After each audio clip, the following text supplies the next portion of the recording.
ወዴት? እዚህ ነው የምተኛው። በይዛው ሶፋሽ ላይ ተኝ። ቆይ ማን ነው በእኔ ላይ እንደዚህ የምትጨክን ያደረገህ? ማን ይመስልሻል? አዲሷ ፍቅረኛ ነች። ማናት? አያገባሽም። እሷ እንዳንቺ ዘልዛላ አይደለችም። ስነ ምግባር ያላትና ሰው አክባሪ ነች። አሁን ከዚህ ውጭ ደክሞኛል፣ ልተኛበት። ካሌብ በኋላ ይጸጽታል። እንደዚህ አትናገር። ከአንቺም ብሶ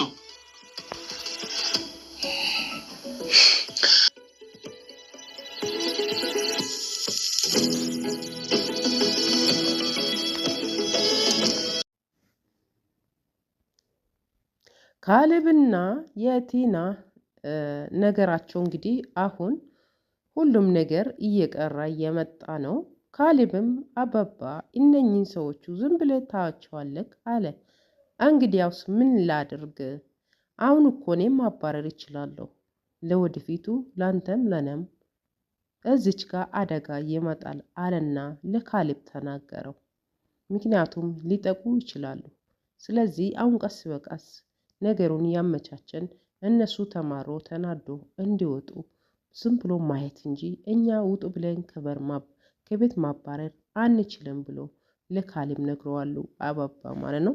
ሰላም ደህና ስጥልኝ ውድና ተከበራችሁ ውድ የአገሬ ልጆች እንዴት ናችሁ? ደህና ናችሁ ወይ? በያላችሁበት ሰላም ፍቅር ሁላችሁ አልኩ።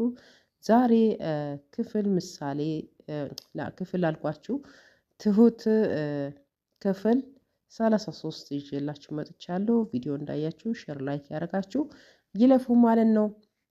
እንደሚታዩት ቲናና ካሌብ እንግዲህ ሁሉም ነገር ያበቃላቸው ነው። ምክንያቱም አባባ እንደሚታዩት ሽማግሌ ከእንትና ጋር ከዳኒ ጋር የነበሩትን ሰውየው ታማሚ ነው፣ መናገር አይችልም፣ ንግግር መብላትም አይችልም ብሎ ሲጠብቁ ነበረው።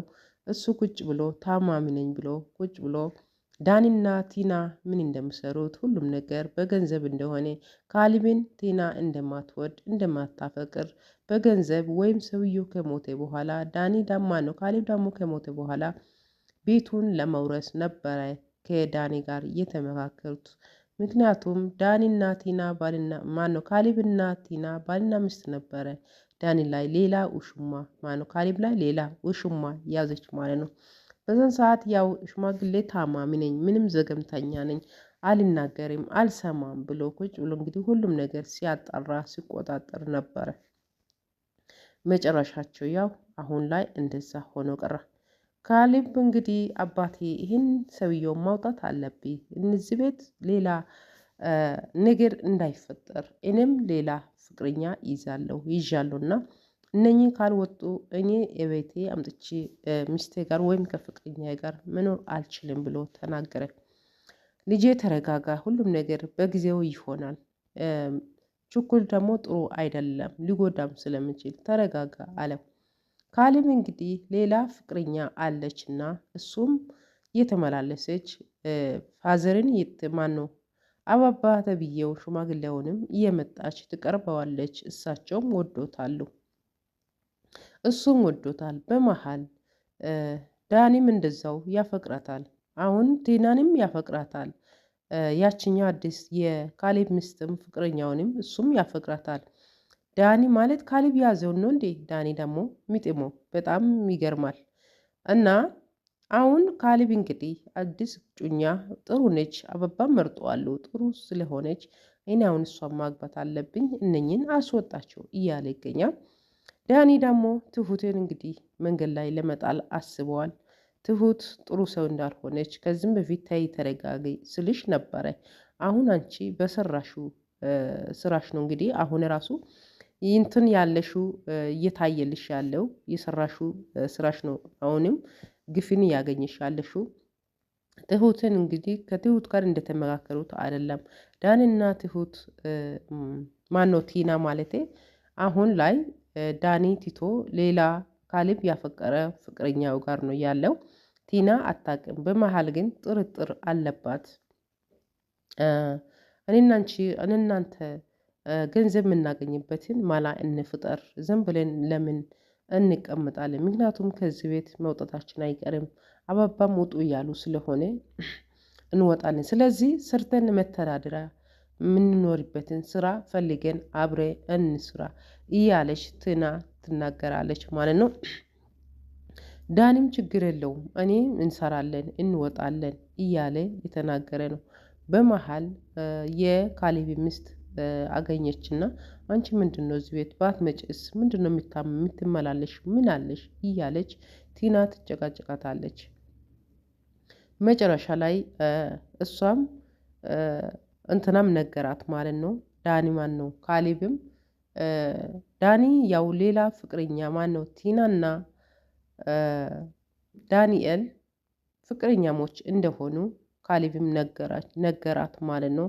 ምክንያቱም የካሌብ ሚስት አሁን አዲስ የተባለችው ከዳኒ ጋርም ግንኙነት አላት ማለት የሆነ ሲመካከሩ ነበር።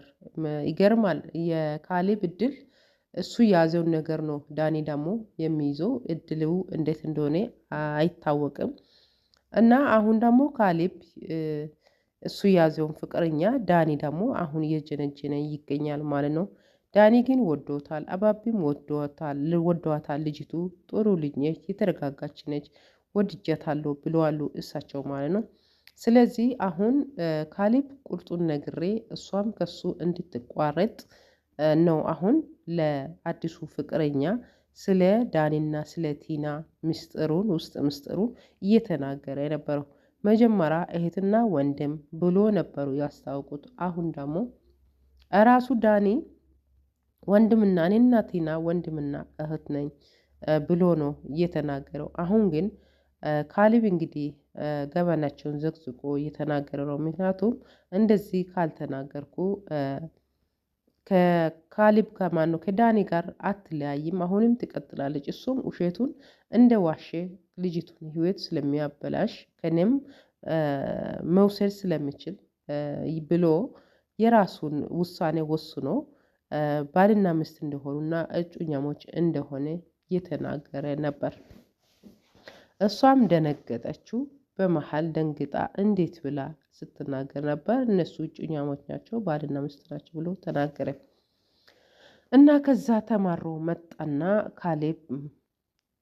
ካሌብ ዳኒን እናንተ እዚህ ቤት በገዛ ቤቴ ቁጭ ብላችሁ የምትጨፍሩት ቤቱን ለቃችሁ መውጣት አትችሉም እንዴ ብሎ ተናገረ።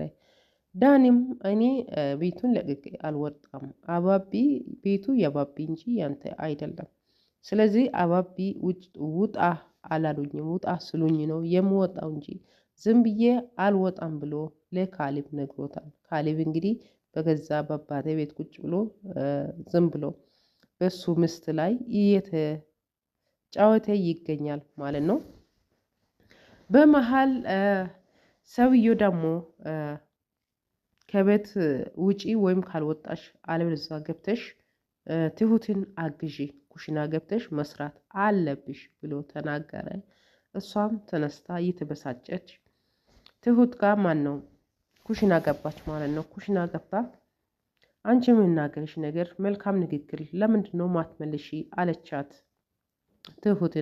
ትሁትም አንቺ ጥሩ ሰው ስለሆንሽ ነው፣ አንቺ መልካም ንግግር መልካም ነገር ካለሽ ሰው ልጅ መልካም ንግግር መመለሱ አይችልም፣ አሁን እሱን ተይና የዕቃ ይጠቢ አለቻት። አላጥብም ጥፍሬ ይበላሽብኛል አለቻት። አለበለዚያ ካላጠብሽማ ለአባቢ ነበር የምናገረው፣ እሱ እንኳን ተይ ለሳቸው እንኳን አትናገር አለችና እየተማረረች እኔ አሁን ለእናንተ ገረድ ሊሆን ነው አለችና ዕቃ እንግዲህ ስታጥብ ነበር ማለት ነው። ተናዳዋለች። አሁን ትሁትና ቲና ናቸው ሁሉም ነገር ስራቸውን ሁሉም ነገር ያበላሸችው ትሁት እያሉ ነው። ትሁት ግን ያው የቤት ሰራተኝነት ነው። ትሁትና ቲና እንግዲህ አሁን ሊቀያየሩ ነው ቦታ። ቲና በትሁት ቦታ ሊሆን ነው ማለት ነው። ምክንያቱም በገዛ እጇ በገዛ በባቢ ልጅ ሚስቱ ነኝ እያለች እሱ ላይ ሌላ ሁጭኝ ያዛ እንግዲህ እሱ ላይ ስትጫወትበት የነበረውን አሁን ብድር በምድር እንግዲህ ሊሆን ነው ማለት ነው። የቤት ሰራተኛ ልትሆን ነው። ቲና እንግዲህ እንደምታዩት ተኳክሎ አምራ ጥፍሯም እንዳይበላሽ ጥፍሯም እንዳይሰበር በሰራተኛ ነበረ ስትጠቀም ነበረችው። አሁን ግን ተገላብጦሽ ወደ ኪችን ገብታዋለች ምግብ ልሰራ ማለት ነው። አዲሱ የዳኒ ፍቅረኛ እንግዲህ ካሌብ ያዘው ፍቅረኛ ሁለቱም ሲፎካከሩ ነበር። ዳኒም አንቺ እዚህ ቤት ባትመጪስ ለምንድን ነው የምትመላለሺ ብሎ ተናግሯታል። ምን ችግር አለው አባቢ ጋር መምጣት ምን የሚከብድ ነገር አለው ብሎ እሷም ብላ ተናገረች ማለት ነው። ቲናና አዲሱ የዳኒ የካሌብ ፍቅረኛ ጋር ተገናኙና አንቺ እዚህ ቤት ምን ነው ማመላለሽ አበዛሽ ምን አለሽ ብላ ስትናገር ኦ አለች። አንቺ ገና ይቀራሻል አለችና ትታ ሄደች። እሷም ብስጭት ብላ ቲና ወደ ቤት ተመለሰች። ምክንያቱም እሷም አውቀበታለች የካሌብ እጩኛ እንደሆነች። አባቢም ልጅን መዳር አለብኝ ጥሩ ሴት አግኝቻለሁ መዳር አለብኝ ብሎ አሁን እቅድ ላይ ናቸው። ምክንያቱም እነኚህ ልጆቹ ማነው ዳኒና ቲና እንግዲህ ተያይዞ ቢወጡ ካሌብ እንግዲህ እንደሚያገባ ነው አሁን አባቢ እየተናገሩት የነበሩት ማለት ነው።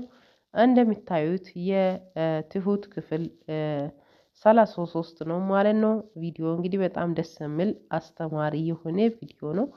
ይህ ቪዲዮ እንዳያችሁ ሼር ላይክ ያደረጋችሁ ይለፉ ማለት ነው። በአዲስ ቪዲዮ እስክንገናኝ ሰላም ፍቅር ይሁንላችሁ። ባይ ባይ።